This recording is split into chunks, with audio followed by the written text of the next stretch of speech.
kabaruji e ɗemgal Pulaar e radio Jawol Sare. Kabaruji international e kabaruji États-Unis jarten hen koye Amadou Touré. Bandiraɓe sehlaɓe heɗotoɓe radio Jawol Sare jaam ñalla moon hande ko ñalawma talata jeeɗiɗi lewru avril hitande ujunaji ɗiɗi nogas e jeegom habaruji moɗon e ɗemgal Pulaar. Heɗo men fuɗɗade habaruji ko habar jaam gondaɗo direction radio Jawol Sare liggotoɓe muɗum animateur uji muɗum e heɗotoɓe radio Jawol Sare foof ne ndenda sunare Fama Mbaye mo jalluɗi yela e joom galle makko Seydou Sarr cankugol ɓinguel mabɓe dewel. Yallah yurmo yaafo cankiɗo, yallah walluɓe kamɓe kadi sankoraɓe e muñal. Ɗum noon ko enen fondende sunare nde.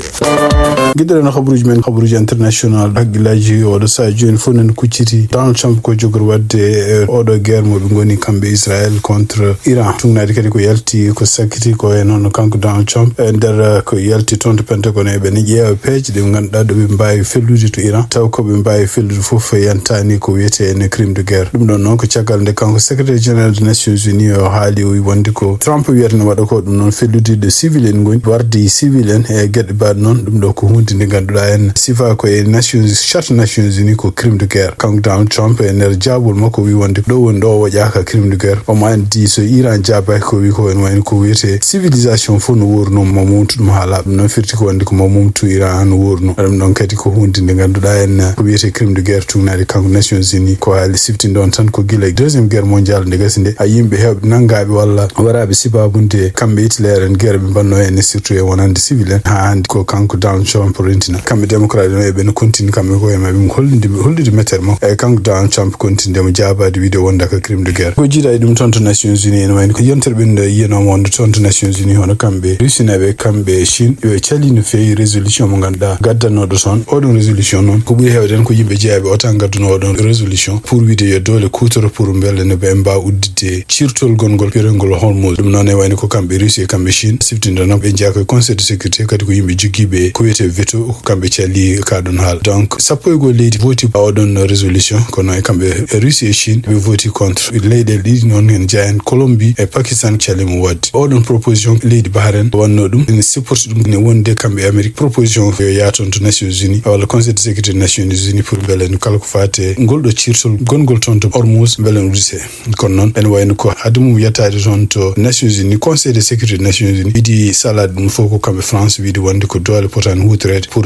uddide nde ɗo tufde wonde toon to Hormuz. Ene wayno ko caggal muɗum kamɓe Russie e kamɓe Chine ɓe mbawi hen mbi wonde ko oɗo résolution yo sammini yo werla. Ɗum woni oɗo saha joni kamɓe Russie e kamɓe Chine ɓe continue aussi weltare walla support mabɓe continue fou contre Iran kadi ɓe mbi wonde kala amendement gadda toon ko fati ɗum ɗo koɓe sallotoɓe ɗum. Chine continue kadi ha hande oɗo ñalawma talata hollude rentinde hono kamɓe États-Unis e kamɓe Israël surtout yen gueɗe ɗe ɓe continue wadde toon de surtout bombude kala ko wiyete infrastructure gila ko fati pomuji e gila ko fati hôpital uji walla nokkuji jangguiteɗi ɗi kamɓe eɓe continue bombude ɗum. Kanko Donald Trump continue mo haalde so tawi kamɓe Iran ɓe gartani tabal pour uddide complètement Hormuz ene wayno hande jamma woni jamma mo ganduɗa kanko hoore makko mo bombu Iran fof no worno. Kamɓe Chine noon oɗo saha joni eɓene daari contre muɗum eɓene continue kadi rentinde kamɓe États-Unis ko fati e gueɗe parti ɗon ɗo jartan hande oɗo saha joni ko anda en kanko Donald Trump ɗum continue hande rentinde Iran o wi wonde ko civilisation no worno ene wayno hawnaki maya hande. Ɗum noon o wi wonde ko noon Iran hande ne jogui temps ene wawi pour arta kañum hoore mum wasa yettade ɗon ko rokki ko 8 heures hande jamma hande oɗo jamma talata 8 heures toon to heure Washington. Donc wawi wonde fof ene wayno gomo Nations Unies gonɗo toon mawɗo muɗum hono kañum hoore mum haali ñande talata hande wi wonde Donald Trump ko haɗata ko haalluji ɗi ganduɗa en ɓeydoji caɗele toon to Moyen-Orient guerre gona toon o rentini kadi wi wonde yande kala ko civil en jeeyi to Iran ɗum kadi ko hunde nde ganduɗa hawnaki ma wonoyi crime de guerre. To Maison Blanche ene wayno ko kanko JD Vance wonno remarque kuji ɗi waɗi ko fati opération ngaji jogoto waɗede toon to Iran ɗi o haali hen ni wonde ko hawnaki ko kamɓe États-Unis mbaɓe kutoro ko fati kaɓirde nucléaire ɗum kadi ko hunde nde ganduɗa ko hunde bonde so tawi kamɓe États-Unis mbaɗi ɗum ko wawi wonde fof ene wayno ko kanko JD Vance kanko woni ɗiɗaɓo toon to États-Unis vice président mo États-Unis nder ko winde page muɗum yeddimo kanko JD Vance wi wonde ko kala ko JD Vance haali ɗo en wona hunde firtani ko wawi wonde fof ɗo e oɗo saha joni wayno kamɓe États-Unis e ñalawma kadi ɓe mbawi neldude bomboji toon to dunde wonde toon to Iran wiyeteno cargo nden ɗum kadi en wayno ko kanko Donald Trump siftinde on tan gila o wonani e laamu ko adi hitande ujunaji ɗi e 16 ɗum ɗo fof ko hunde nde ganduɗa ko hoyɗuno wiide wonde to Iran nde ɗo dunde so ɓe mbawi no heftude ɗum ma wallu kamɓe États-Unis dañi pétrole. Wayno kanko premier ministre mo Israël Benjamin Netanyahu haali wi wonde Iran en wayno ko ñalawma hande talata bombardi nokku ɗo train ngaji ndewata e ɗum bombardi kadi pont goto gonɗo toon to Iran oɗon pont kadi en wayno ko kamɓe garde national kutorto ɗum. Donc en wayno Iran yimɓe wonɓe toon ɗo Iran kaali mbi wonde kamɓe Israël ɓe bombardi au moins ko famɗi fof barrage uji ɗiɗi ton kadi to Liban en wayni ko kanko ministre topiɗo fate cellal o haali o wi wonde yimɓe maayiɓe oɗo sa joni caggal lewru nde ganduɗa haareji ngoni hakkude kam Israel e Iran taw kadi Hezbollah en yanten oɗo sa joni yettima 1,530 neɗɗo ɓeɗo maayiɓe kadi ne jeeya hen 100 yimɓe ɗiɗo taw ko rewɓe 130 taw ko cukalel en wani kadi yimɓe kan wona 57 taw ɓeɗo fof ko yimɓe liggotonoɓe santé ɗum ɗo fof ko bombardement ji Iran mbaɗi ɗum o haali kadi o wi wonde ko 1,912 neɗɗo ɓeɗo fof ko yimɓe gonda gañiɓe sibo ɗiɗo bombardement ji kamɓe Israel mbaɗata toon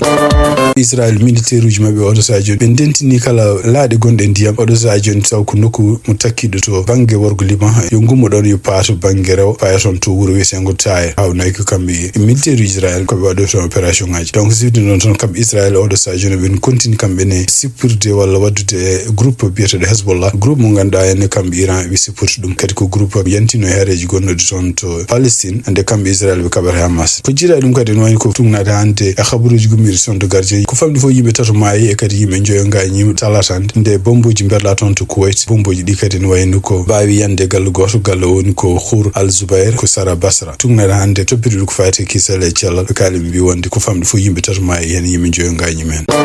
ha hande ko fati e battande oɗo guerre tugnade hande ko yalti toon habaruji subabunde won bateau goto taw bateau laana batka pétrole taw ko iranien kañum fellete oɗo sa joni waɗi pétrole nana humbo e ndiyameji gonɗo toon to ɗum ɗum ɗon kadi ko hunde ganduɗa ko jogorde bonande no fewi wonande kono noon kulon ladde gon kono e nder maaji haali ɗum ko kanko Shahid Bakhari toon kadi to Turquie tugnade ko yalti en wayno ko yimɓe tato joguino perlaji mbawi fellodirde police toon to consulat Israel gonɗo toon de Istanbul andaka taw holko woni sababu ngal ɗum pellodira waɗi gouverneur mo Istanbul haalde jani en koɓe wi wonde nokkuɗo ɓe pellodiri e police ji ko consulat Israel wonno ɗon kono e wayno ala fof diplomate walla ala fof liggotoɗo e oɗon nokku Moustapha Chifsi ko ministre turquien ko fati e gueɗe nder page makko page social o wi wonde ɓeɗo arɓe toon joguinoɓe ferlaji arɓe toon oɗo sa joni tugnade enquête aji mbaɗata ala fof organisation moɓe jokkodiri ɓe ganda kadi holko woni sababu muɗum donc goto e joguinoɓe ferlaji ɓe ɓeɗo tato warama kono heddiɓe ɗiɗo ɓe oɗo sa joni ko gañiɓe nan nangga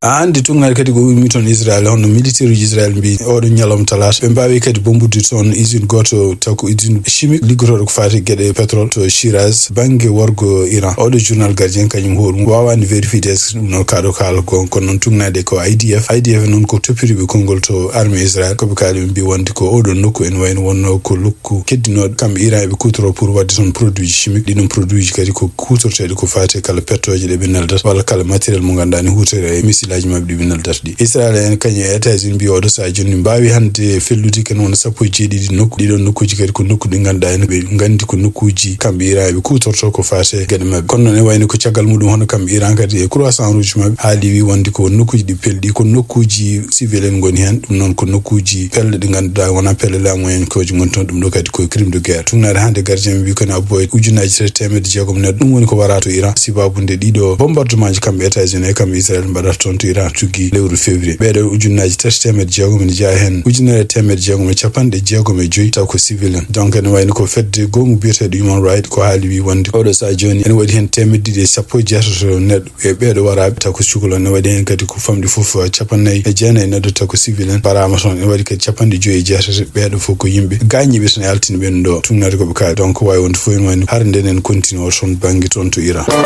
donc hande tugnade habaruji gomriɗi toon to ministére topriɗo fati affaires étrangères mo France ɓe mbi wonde ɓeɗo France naaɓe ɗiɗo nanggatnoɓe to Iran ene wayno ɓe gummima to Iran hande e gonde ko convoi diplomatique ene wayno ko ballodiral ambassadeur France gonɗo toon oɗo sa joni to Azerbaïdjan wawi wonde fof ene wayno ko kamɓe France keppi oɗo sa joni yiide yimɓe mabɓe ummiɓe toon so ɓen gari ha nakka mabɓe dokku ɗumen hakka ɗum noon haala ɗum ko kanko Annie Laure Paris ɓiide kamɓe nanggaɓe hande ko fati habaruji men international tugnade kadi ko yalti oɗo sa joni hono kamɓe Pakistan e nder keñugol kanko premier ministre mabɓe mo Pakistan on Peter Shehbaz Sharif en nande altini hande e wayno noddi kanko président Donald Trump ɓe kaali haala jurko o haali kadi o wi wonde ko alay sago Donald Trump jaɓa wonde jonte ɗiɗi pour ko fati e jeygol ngol beelen darto toon to Iran kanko presse secrétaire joguiɗo konngol toon to Maison Blanche on Caroline Levitt ko haalde Axios o wi wonde président mo États-Unis Donald Trump o heeɗima proposition mo premier ministre mo Pakistan waɗi o hawnaki jaabol muɗum mo artu kono noon sifti toon tan ko wawi wonde fof haysinde ko kanko Donald Trump o continue haalde ko haalata ko hen wayno ko kamɓe Israel e kamɓe États-Unis ɓe dartinani bomboji mabɓe toon to Iran ene continue hande oɗo sa joni wellitade bomboji toon to Israel e nokkuji leyɗele arabe ɓe surtout ene gonɗi toon to golfe ɗi ganduɗa kamɓe Iran ɓe mbi wonde ko jingonoɓe walla ko joguiɓe base mo ganduɗa kamɓe américain je ɓe jippo hen eɓe attaque ɗum ko wawi wonde fof ene harden continue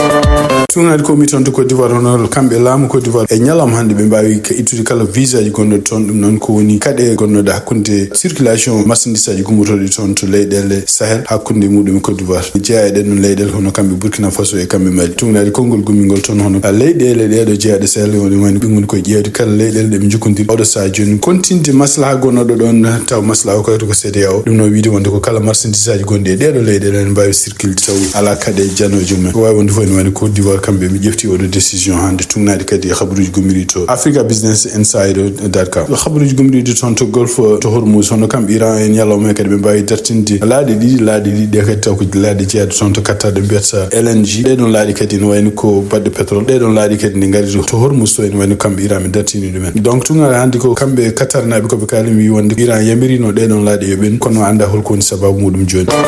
habaruji men international cakkitoɗen to CAF no kanko président Patrice Motsepe gardiɗo CAF nder ko haala en wayno ko ñande alarba garoɗo ko jillutoɗo toon to Sénégal e ɗum noon kadi ma fotti yimɓe ardiɓe to Sénégal surtout yen gardiɗo leydi Sénégal hono Bassirou Diomaye Faye siftindon tan kanko hoore makko ko sakkiti ko haali haalluji kewɗi wiide wonde d' abord hakkude Sénégal e Maroc sibabuni caɗele wasde nannodirde pettude final bannoɗo toon to Maroc ɗum fotani bonnude relation ngaji diplomatique hakkude mabɓe kamɓe Sénégal Maroc o haali kadi wi wonde ko kanko hoore makko heftini won caɗele bannoɗe e ñawore cour d'appel mo wonno toon pour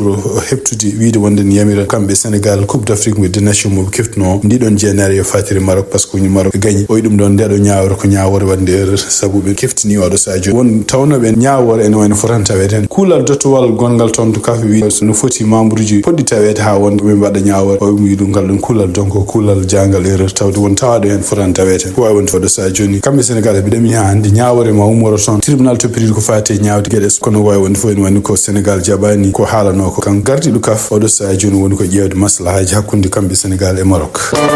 habaruji men ma gartiren to États-Unis tumnade kadi ko yalti journal biyeteɗo NBC News on Tucker Carlson ko neɗɗo kala jeenoɗo Fox News e kono finalement jaltiɗo en kono joguiɗo joni émission ngaji muɗum kadi ko neɗɗo conservateur mawɗo oɗo saha joni lutodirɗo e Donald Trump fewi o haali nder ko haali e télévision wi wonde so tawi Amérique naɓe namdama ko fate en kañum hoore mum ko fate gueɗe ɗe ganduɗa kanko Donald Trump to waɗata surtout yen attaque de civil naɓe e civil en to Iran ene woni Amérique ñi poti calade kanko Karl Turkson guila guerre Iran fuɗɗi o mon continue haalde haalluji kadi wiide wonde États-Unis on kanko Donald Trump ene wayno oɗo saha joni o woƴa ko rendude Israël ko arduno wiide wonde ko Amérique fos kala ko woni priorité makko ko gueɗe ɗe ganduɗa en ko Amérique d' abord kono ene wayno oɗo saha joni kala ko woni politique makko yaata o Israël nde ɗum noon ko hunde kanko Karl Turkson o haali hen donc ene wayno oɗo saha joni tawde kanko Donald Trump woni koye continde menace uji makko pour wiide wonde ko civilisation gonnoɗo toon to Iran o fof mo mawtu ɗum hande caggal nde kanko hoore makko o haali no wi wonde o jogorani laamu makko nannude Amérique e guerruji ɗum noon ko e nder campagne mo wonno hitande ujunaji ɗiɗi nogas nayyi oɗo saha joni woni kanko Tucker Carlson omono continue haala ɗum yimɓe hewɓe taw ko conservateur uji darima contre kanko Donald Trump e oɗo semaine ene jeeya e ɓeɗon biyeteɗo Tucker Carlson ene jeeya hen kadi Alex Jones Marco Jeronovic ene jeeya hen kadi hono kanko Marjorie Taylor Greene ko représentant jeeya toon to Georgia démission de sibabun caɗele hakkude muɗum e Trump ene jeeya hen oɗo saha joni hono directeur communication hono kanko biyeteɗo Candace Owen kadi ko joguiɗo konngol no fewi ɓeɗo fof ko yimɓe conservateur uji oɗo saha joni ene mbaɗa émission ngaji mumen ene jennamo kanko Donald Trump walla ne mbaɗa campagne contre kamɓe ko wiyete hotoɓe jabba Donald Trump ko alata habaruji kesi jaltuɗi joni ummade toon e télévision ngaji américain ummade kadi chaîne Al Jazeera kamɓe Iran États-Unis jaɓodiri guerre gona toon o walla kam bombardement ji kamɓe États-Unis ponno wadde à partir de 8h heure Washington bombardement ji ponno wadde toon to Iran ɗum ene wayno dartima ɗo e jonte ɗiɗi ɗum ɗo fof noon e wiide wonde kamɓe Al Jazeera ko ama caggal nde kanko premier ministre mo Pakistan Shahbaz Sharif nde wawi hukkondire Donald Trump e subaka par téléphone ko kanko Shahbaz Sharif o addinimo toɓɓe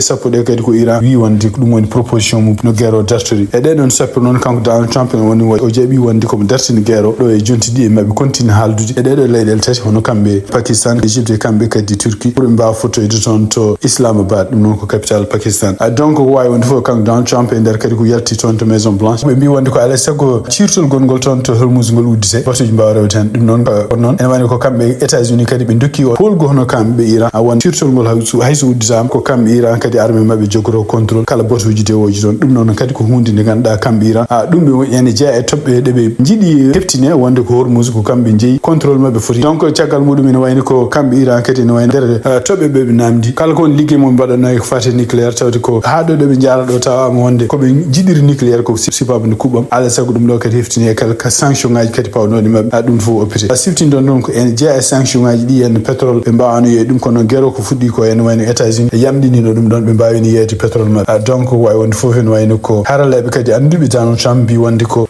Donald Trump ala choix ala sago jaɓa ɗeɗon toɓe ɗe ganduɗa kamɓe Pakistan ɓe gaddani tagu ummi tongo Iran sibu kanko Donald Trump plan mo wiyata mo waɗa pour mo bombarde toon to Iran d'abord ko hunde nde ganduɗa ene wawi addande États-Unis fof probléme sibamen ko crime de guerre kono noon kadi ɓe galana ɗum plan par ce que soɓe joguino ɗum plan tan noɓe gasni par ce que ɓe meeɗani dartade bombardude Iran kala nokkuji ɗi ganduɗa ɗe mbawno bombardude ɓe bombardi kono ene wayno Iran en continue résistude ko heddi ko kadi ene wayno ko fate surtout Hormuz ngol koko udditi déjà par ce que Iran en jogui contrôle ene andi batoji dewoji ɗon ene contrôle batoji ndewata ɗon ɗum ɗo fof kadi sibabude résolution calaɗo guila heccanki toon to Nations Unies perdiɗo en doole saabu leyɗele Europe walla joguiɓe vetoji ko wayno français Russie e ko wayno Chine kañumen fof calima mbaɗi vetoji mum mbi résolution ngala hen donc ɗum ɗo fof ɓe wiidemaɓe ɗum kanko Donald Trump gardiɗo leydi États-Unis wala choix yeyi mbattu haqqille par ce que kanko Donald Trump ene wayno ko o finat tan o hunde ara haqqille makko walla goto e conseil ji makko walla Netanyahu a wiyama hunde ko nden waɗa réaction ko wawi wonde fof ene wayno ko oɗo saaha kam kala ko haalatno pour momtude leydi Iran worno nder konguɗi ɗo haalno wi wonde ko à partir de 8 heures jamma heure Washington kala civilisation gonɗo ɗo toon to Iran koko momtete ɗum noon anda ko holno momtirde ɗum kono noon comme ko wawi wonde fof ɗum ɗo kam o yatiri caggal e oɗo saaha tugnade hande habaruji gummi toon to Al Jazeera hande kadi e nder kamɓe haralleɓe ko fate guerre surtout anduɓe kanko Donald Trump koɓe ndentini yimɓeɓe ko tant que Israël kañum hoore mum ne nawaka e ngal ɗo kaldigal ko kañum jogori bonnude oɗo cessez-le-feu ɗum noon e wayno ko ma yi wonde ko Iran ɗeɗo balɗe garoje walla jonti ɗiɗi kalete ko haade muɗum taw kañum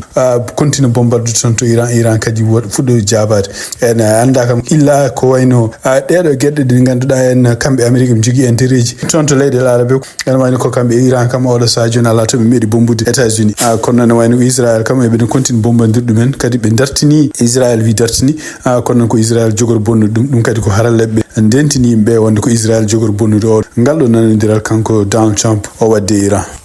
Seydi Touré golle ma jooɗi peewi uddare meftande kabaruji men jamma hannde ko rogere coftal ɓalli ɗum unante ɗum ko musidɗo men Tidiane Niang ko noon tigui musidɗo Foutanka salmina gadorɗen kabaruji men coftal ɓalli koye nder leydi Mauritanie jencudi championnat mo leydi Mauritanie Super D1 potel kihiɗe hannde 21e journée to stade Sekha Boydié ASC Douane kañum jaɓino kippu Nouakchott Academy potel ngal wawi gasiri ko ɗeki on partout championnat mo leydi Mauritanie Super D1 22e journée ma fuɗɗi to jeenayi nduɗo lewru gonɗen so woni 16h45 GMT ASC Pompier ma hiwdiri kippu Inter mo Nouakchott e stade Sekha Boydié kiiɗe hanki équipe nationale mo leydi Mauritanie rewɓe yettima to Abidjan gam tawtorede tournoi jogorɗo yuɓɓinede ko fate FIFA sengo rewɓe oɗo tournoi jogori yuɓɓinede to lamorgo leydi Côte d'Ivoire jeeɗiɗi nduɗo lewru gonɗen ha 17 nduɗo lewru gonɗen potel garwanigal équipe nationale mo leydi Mauritanie sengo rewɓe ko jeenayi nduɗo lewru gonɗen hakkude mabɓe kippu Côte d'Ivoire 12 nduɗo lewru gonɗen mabɓe kiwdiri e nando mabɓe mo Pakistan ñalawma aljumani waɗi pottitte demi-finale championnat walo hitandu ujunnaji ɗe nogas joyi hitandu ujunnaji ɗe nogas jeegom pottitte demi-finale aller so woni 16h40 GMT FC Fas ma hiwdir kippu Madina Salam 18h40 GMT Sabab Nimjat ma hiwdir kippu Ñanga pottitte demi-finale aller championnat Wagadugu hitandu ujunnaji ɗe nogas joyi hitandu ujunnaji ɗe nogas jeegom Inter Arena ñalawma aljuma no mbirɗen ni so woni 17h20 GMT kippu Dafor ma hiwdir kippu Kumbu 19h20 GMT kippu Diadjibine ma jaɓɓo kippu Garlak championnat foot hitandu ujunnaji ɗe nogas joyi hitandu ujunnaji ɗe nogas jeegom pottitte demi-finale ñalawma aljuma 10 lewru avril hitandu ujunnaji ɗe nogas jeegom so woni 18h GMT Boggue Escale ma jaɓɓo kippu Hayre Mbar 20h GMT Thialgu ma hiwdir kippu Jowol jencudi pottitte Ligue des Champions kihiɗe hannde pottitte aller quart de finale to Santiago Bernabéu kippu Bayern de Munich kañum heeɓi fartange yesso kippu Real Madrid taw ko logguiɗiɗe loggol gotol Arsenal kañum yeehe nder terre Sporting fi ɗum loggol gotol e ndigga ñalawma janggo ne waɗi pottitte ɗiɗi fof waɗi ko 19h GMT to Camp Nou kippu FC Barcelone ma jaɓɓo Atlético Madrid wonata ko derby espagnol so woni 19h GMT to Parc des Princes Paris Saint-Germain ma hiwdir kippu Liverpool programme uji équipe nationale mo leydi Sénégal coupe du monde FIFA hitandu junnaji de nogas jeegom potal mabbe garwanigal sappo jeegom lewru juin hitandu junnaji de nogas jeegom so woni 15h GMT France ma hiwdir kipu Sénégal potal équipe nationale mo leydi Sénégal di mal wonata ko nogas didi lewru juin hitandu junnaji de nogas jeegom so woni 0h GMT Norvège ma hiwdir kipu Sénégal potal mabbe saker wonata ko nogas jeegom lewru juin hitandu junnaji de nogas jeegom 19h GMT Sénégal ma hiwdir kipu Irak kabruji men coftal balli ko do kayde en calmini hettiyankoɓe haalirde radio Sar to mbawi wonde fof ñangel golle ma jooɗi peewi musidɓe tedduɓe tenkoɓe radio Sar ko ɗo tongi meftande men e jamma hannde o en ñaguima joom jaam o jaam woni e junggo mum nde waɗante en jaam saro sako e windere nde oga banggue ko musidɗo moon Foutanke Diaw yen gone jaam.